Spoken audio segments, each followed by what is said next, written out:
Science డేని ఉద్దేశించి ప్రసంగించాల్సిందిగా science teacher అయినటువంటి తిరుపరెడ్డి సార్ గారిని మాట్లాడవలసిందిగా కోరుతున్నాం.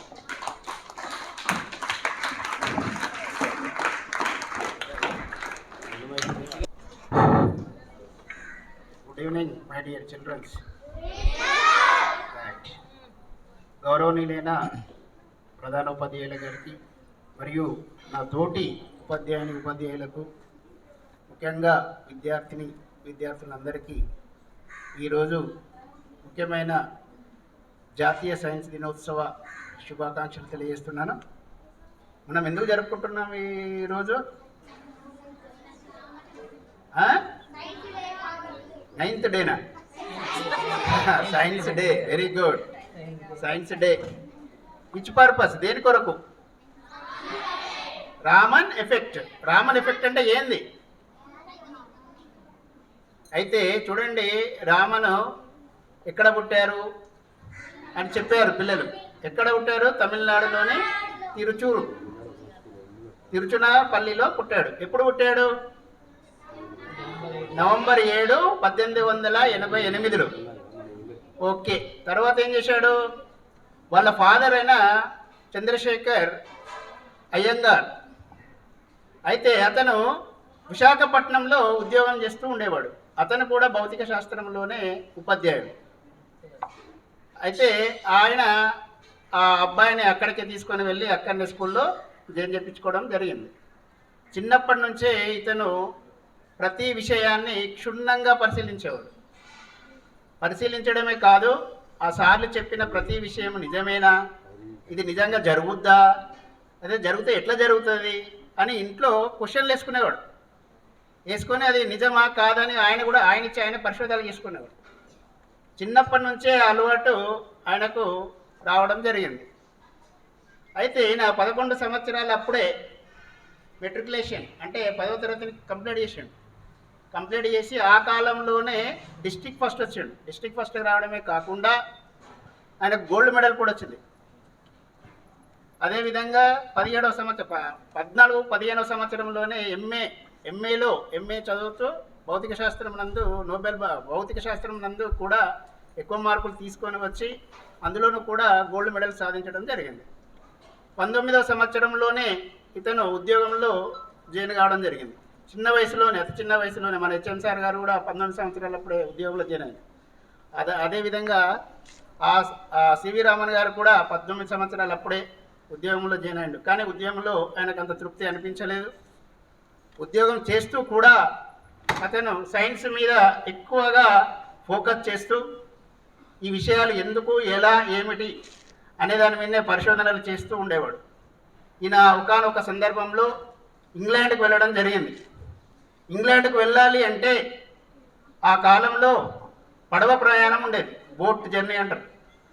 జర్నీ చేస్తూ ఉన్నప్పుడు ఆయనకు ఆకాశము నీలి రంగులో కనిపించింది. అదేవిధంగా ఆ సముద్రంలోని నీళ్లు కూడా నీలి రంగులోనే కనిపించాయి.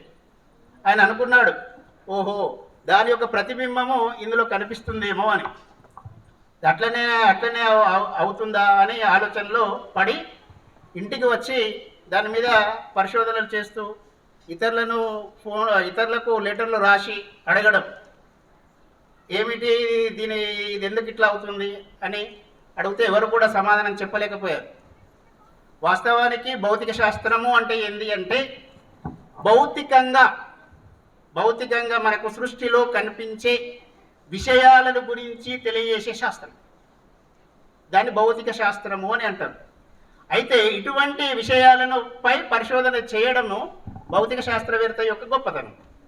అయితే ఈయన ఏం చేసిండు? ఆ ఆకాశము నీలి రంగులో కనిపిస్తుంది, అదేవిధంగా సముద్రంలో ఉన్న నీరు కూడా నీలి రంగులోనే ఉన్నాయి అని దాని మీద పరిశోధన చేయడం కొరకు కేవలము 200 రూపాయలతోటి మాత్రమే ఆయన చేస్తూ కాంతిని దానిపై పంపించడం జరిగింది. కాంతిని పంపించడం ద్వారా ఆ కాంతి యొక్క కిరణాలు కాంతి విక్షేపణం చెందడం వలన అదేమైంది అంటే అక్కడ నీలి రంగులో ఏర్పడ్డది అని ఆయన ప్రూఫ్ చేయడం జరిగింది. అంతేకాకుండా ఆకాశంలో ప్రపంచంలో భూమి చుట్టూ కూడా ఎక్కువగా ఆవరించి ఉన్న వాయువు నైట్రోజన్ వాయువు, తర్వాత ఆక్సిజన్ వాయువు. నైట్రోజన్ 79% నైట్రోజన్ వాయువులే ఉంటాయి. ఇటువంటి వాయువుల పైన ఆ సూర్యుని యొక్క కిరణాలు పడడం వలన, ఆ సూర్యుని యొక్క కిరణాలు ఆ నైట్రోజన్ వాయువుపై పడడం వలన ఆ నైట్రోజన్ ఏం చేసింది అంటే ఉదా రంగు కిరణాలు, మన బ్లూ రంగును ఉద్గారం చేయడం జరిగింది. ఆ బ్లూ రంగు ఎక్కడ పడుతుంది? సముద్రం పైన పడడం జరిగింది. ఆ విషయాన్ని రామన్ కనుక్కోవడం జరిగింది. కనుక్కున్నందుకు, ఆ విషయాన్ని కేవలం కనుక్కున్నందుకే, అంటే భౌతికంగా కనిపించే విషయము ఇది దీని ద్వారా తెలిసింది అనే విషయము ప్రూఫ్ చేసినందుకు రామన్ ఎఫెక్ట్ అని దానికి పేరు పెట్టడం జరిగింది.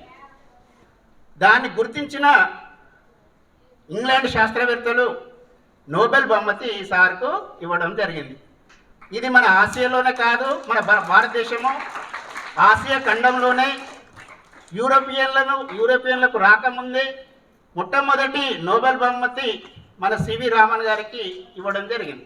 మొట్టమొదటి నోబెల్ బహుమతి గ్రహించడం వలన మన దేశం ఏం చేసింది అంటే ఈ రోజును 1930 ఫిబ్రవరి 28 తారీఖు రోజు మనకు ఈ బహుమతి ఇచ్చిన సందర్భంగా, ఆయన బర్త్డే కాదు, ఆయన చనిపోయిన రోజు కూడా కాదు, ఆయనకు నోబెల్ బహుమతి వచ్చిన సందర్భంగా రామన్ ఎఫెక్ట్, అంటే ఆకాశం నీలిరంగులో ఉండడానికి గల కారణము, సముద్రం నీలిరంగులో ఉండడానికి గల కారణాన్ని పరిశోధించినందుకు ఆయనకు ఈ బహుమతి ఇవ్వడము జరిగింది. ఇది మనం సైన్స్ డే జరుపుకోవడానికి ముఖ్యమైన కారణం. ఇప్పుడు అర్థమైందా సైన్స్ డే ఎందుకు జరుపుకుంటామా?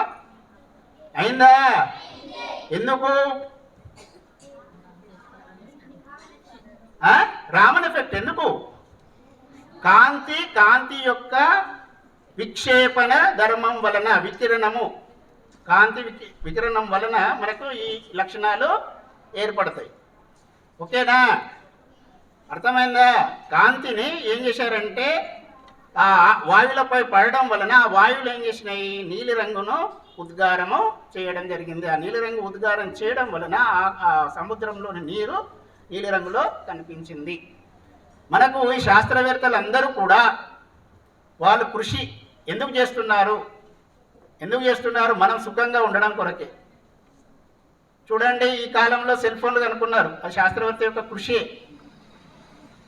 అదే సెల్ ఫోన్ తోటి మనం ఎక్కడనో అమెరికాలో, కెనడాలో ఎక్కడనో ఉన్న మన పిల్లలతోటి, మన తల్లిదండ్రులతోటి, మా అత్తమామలతోటి అందరితోటి మాట్లాడగలుగుతున్నాం. ఇది ఎక్కడికి వెళ్ళి? సెల్ ఫోన్ వలన. అంటే శాస్త్రవేత్తలు, ఒక్క శాస్త్రవేత్త కృషి వల్ల మనం అందరము సుఖపడగలుగుతున్నాం. అదే కరెంటును థామస్ ఆల్వా బల్బును కనుక్కొని ఉండకపోతే మనం ఈ వెలుతురులో ఉండేవాళ్ళమా? మరి ఈ సైన్స్ డేలు ఎందుకు జరుపుకుంటున్నాం? మీలో మార్పు రావాలి, మీరు కూడా సైంటిస్టులు కావాలి. ఇంతమందిలో అట్లీస్ట్ ఒక్కరన్నా సైంటిస్ట్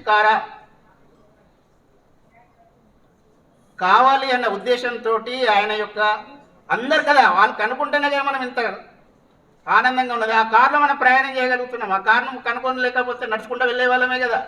ఆ బైక్తో ప్రయాణం చేయగలుగుతున్నాం. ఆ బైక్ని కనుక్కొని లేకపోతే నడుచుకుంటే ఎన్ని రోజులని వెళ్ళేవాళ్ళం. ఇంత సుఖవంతమైన, విలాసవంతమైన లగ్జరీ లైఫ్ను మనం గడుపుతున్నాము అంటే ఆ శాస్త్రవేత్తల యొక్క కృషి ఫలితం వల్లనే మనం ఈరోజు ఆనందంగా జీవించగలుగుతున్నాం.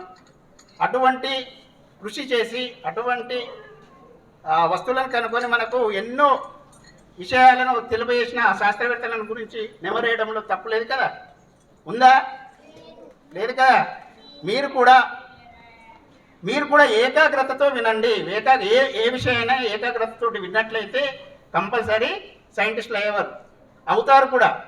అయితే సివి రామన్ చిన్నప్పుడే ఆ సార్ చెప్పే శాస్త్రాన్ని చెప్తే వినేవాడు. విని ఏం చేసేవాడు అంటే, అది అవుతుందా సార్, నిజంగానే అవుతుందా, ఎట్లా అవుతుంది మరి అని ఈయనే క్వశ్చన్ వేసుకొని ఇంటికి వెళ్ళిన తర్వాత దానిపైన పరిశోధన చేసి అయింది, సార్ చెప్పింది రైటే అంటే నేను ఏదో చెప్తూనే ఉంటా.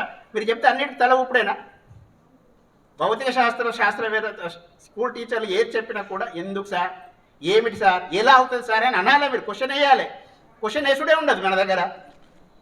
ఆ క్వశ్చన్ వేసినప్పుడు మాకు కూడా ఏమనిపిస్తుంది అంటే ఇంకెక్కువ నేర్చుకోవాలి, ఇంకా మీకు చెప్పాలన్న ఆలోచన వస్తుంది.